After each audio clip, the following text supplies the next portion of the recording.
elected government brings a bill, whether it's three capital or 5 capital, we are not worried on that.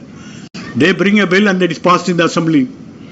Now that is challenged. Everything can be challenged because it's subject to Article 13. Every law can be challenged and the High Court and Supreme Court can hear any matter.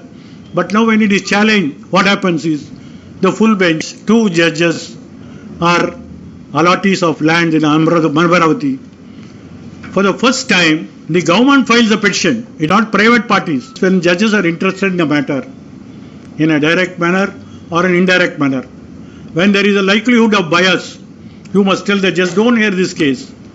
They'll have to recuse themselves. Now in the case of this trifurcation of the capital bill case, the government filed an application saying these 2 judges constituting the full bench should not hear the case because they were allottees of land in Amaravati, which is a very genuine request.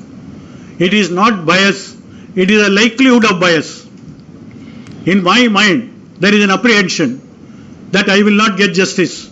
Hundreds of cases are transferred. When the Andhra Pradesh government told the judges, please recuse, don't hear this case, they openly said, there is nothing wrong in hearing the case. We are paid by the state from the consolidated fund. We are getting salary. Therefore, we will hear this case.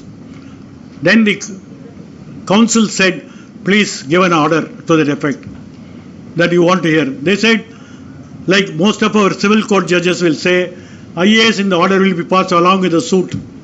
So they said, this recusal petition will be decided at the main case. Meaning thereby, you will not be in a position to challenge that order.